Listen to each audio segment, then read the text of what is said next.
2 jours après ma deuxième dose de vaccin contre le coronavirus, ça n'allait pas. Hier et avant-hier, je ne sentais pas mon corps. Tout allait mal, au point où je me suis dit, qu'est-ce qu'on m'a administré? Qu'est-ce qu'on a mis dans mon corps? Est-ce les puces électroniques de Google qui veulent finir directement avec moi? Non, non, rien de tout ça. Ce n'est que normal. Et c'est quoi un vaccin? Le vaccin est en réalité un pseudo-danger pour ton organisme et que les anticorps devraient lutter contre ces derniers afin de permettre à l'organisme de les combattre normalement, naturellement, le moment venu. Et quand on a défini cela, les réactions que j'ai eues n'étaient que normales. 9 Africains sur 10 ne sont pas prêts à se faire vacciner. Et la raison, des théories qui circulent par-ci, par-là. Des fausses théories, je peux me permettre de les dire, qui ne sont même pas parfois vérifiées et sont véhiculées dans les canaux irréguliers. On ne lit pas, on n'écoute pas ce que les scientifiques disent, on va plutôt regarder ce qui se dit dans les réseaux sociaux et on prend des décisions. Je ne vais pas me faire vacciner parce qu'il y aura telle ou telle théorie. Dans cette nouvelle vidéo, on parle de quelques-unes de ces théories. Je te parle aussi de mon expérience après mon vaccin, comment je me sens, comment toi aussi tu devrais essayer de voir les choses d'un autre angle pour ne pas être bloqué à je ne peux pas, même si c'est comment. Quelqu'un avait dit, même si c'est quoi, je ne peux pas me faire vacciner. À tout de suite.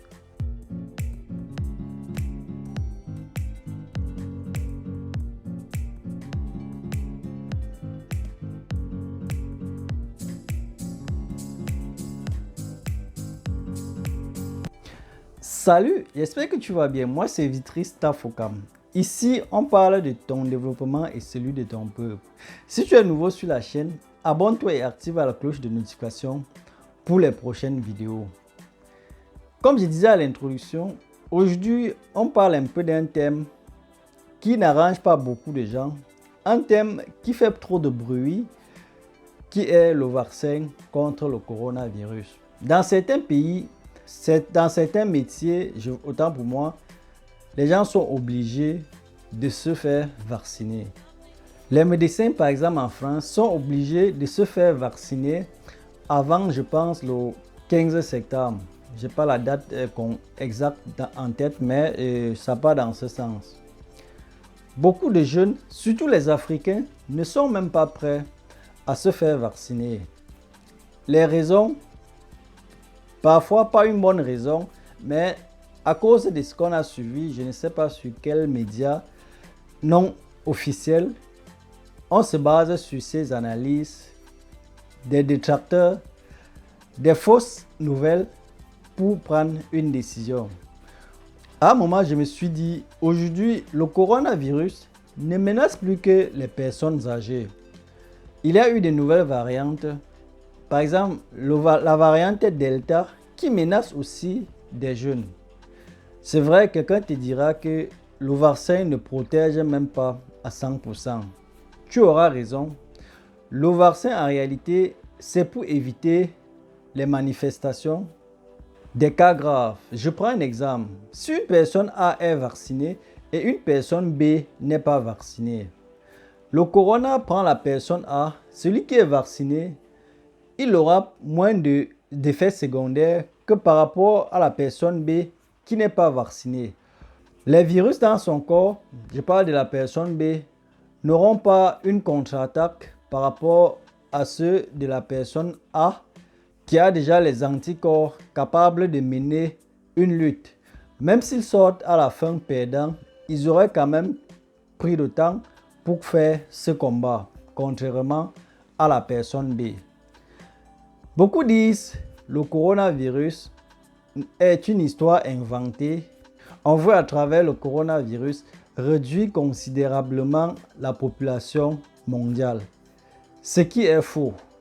Je prends un exemple. Un pays comme l'Allemagne veut atteindre 85% des vaccinés pour maîtriser le coronavirus. C'est-à-dire, en fin de compte, il faut qu'au moins 85% de la population soit vaccinée. Là, on peut croiser les bras. On peut être sûr que le coronavirus ne posera plus des effets comme au début. Ça veut dire quoi? Si c'était pour tuer la population, ça veut dire 85% de la population seront morts. Et si tu fais partie des 15% qui vont rester vivants, qu'allez-vous faire? Est-ce que vous allez survivre? Si oui, pour combien de temps? Et ça, c'était le cas de l'Allemagne. Et si on réduit, je pense que dans d'autres pays, ils ont aussi leur pourcentage. Ça peut être 70-75. Si à la fin de tout cela, la population mondiale est réduite, je prends une moyenne de 70%, et que toi, tu fais partie des 30%, qu'allez-vous faire? Est-ce que vous allez survivre? Si oui, pour combien de temps? Tu vois déjà avec moi que cette théorie de vouloir diminuer la population mondiale n'est que fausse, n'a aucun sens. Et pourquoi on devrait vous réduire? Une deuxième théorie que les gens aiment beaucoup passer en avant, c'est que la puce électronique que le vaccin contient, une puce électronique qu'on devrait t'injecter, et cette puce électronique ira jusqu'à l'ADN, donc pourra modifier l'ADN. J'avais d'ailleurs fait une vidéo des organes génétiquement modifiés. Ça veut dire, on peut prendre, je ne sais pas quelle plante, disons le maïs. Un maïs qui pourrissait après 12 mois. Bon, disons, pas pourri, disons un maïs qui était attaqué par les charançons. On peut modifier ces gènes à telle sorte que le maïs, les charançons ne peuvent plus attaquer ce maïs. Ça, c'est un exemple. Revenons à notre organisme, au corps humain. Ils ont cette théorie, ils disent qu'on veut modifier l'ADN humain.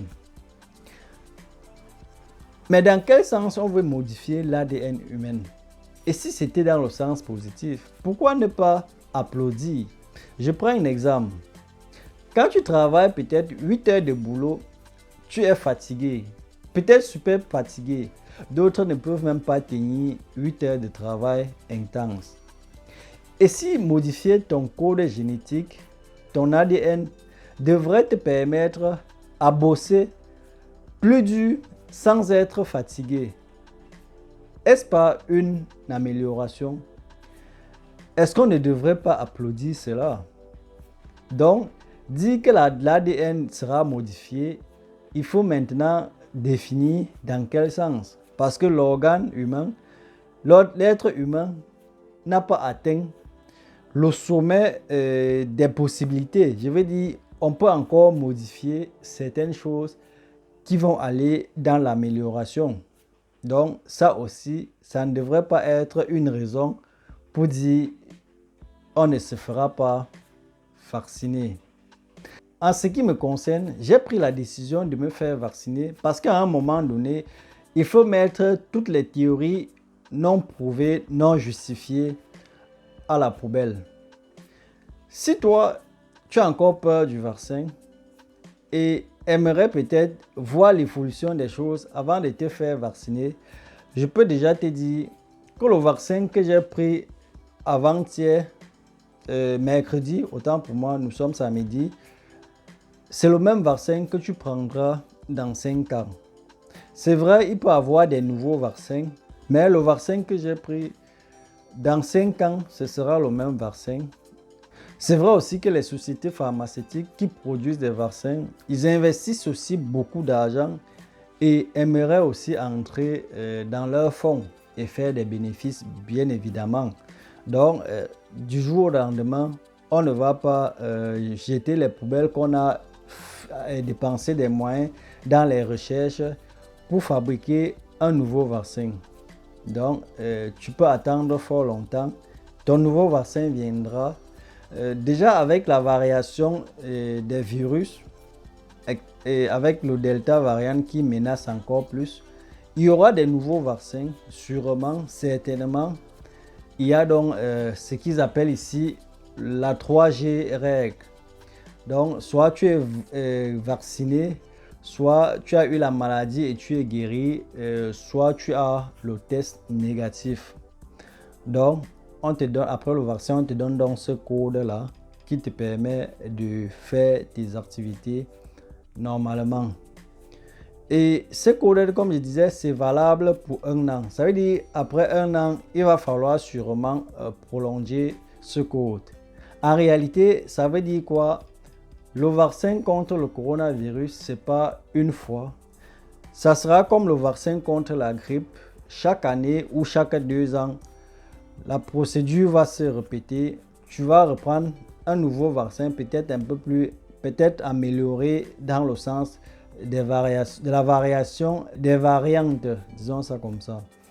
Si toi par contre tu as une caution magique, je ne sais pas, tu as une herbe, une écorce, je ne sais pas, tu bois un truc traditionnellement obtenu, hein, si je veux dire ça comme ça.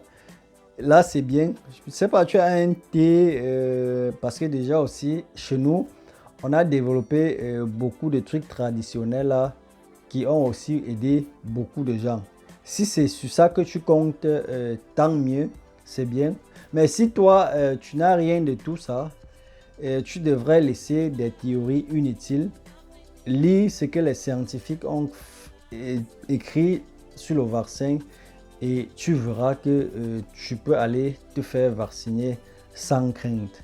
Parce que si 85% sont passés ou bien si 50% sont passés, ce n'est pas toi qu'on aimerait obtenir. Beaucoup de gens se sont vaccinés. Donc, toi aussi, tu peux le faire sans crainte. Maintenant que je me suis fait vacciner et d'après toi, mes jours sont comptés, un ami avait dit tu vas te vacciner. Après 6 mois, si tout va bien avec toi, je me ferai aussi vacciner. Donc en réalité, je suis sous pression. J'ai intérêt à vite réaliser mes projets. J'ai intérêt à doubler d'efforts pour réaliser avant le jour dit. Bon, disons avant le jour J. Merci de m'avoir suivi. Le coronavirus existe, ça fait des ravages, ça menace. Tiens compte de tout cela. Laisse les théories inutiles à la poubelle. Merci de m'avoir suivi. Porte-toi bien et à dimanche prochain. Ciao.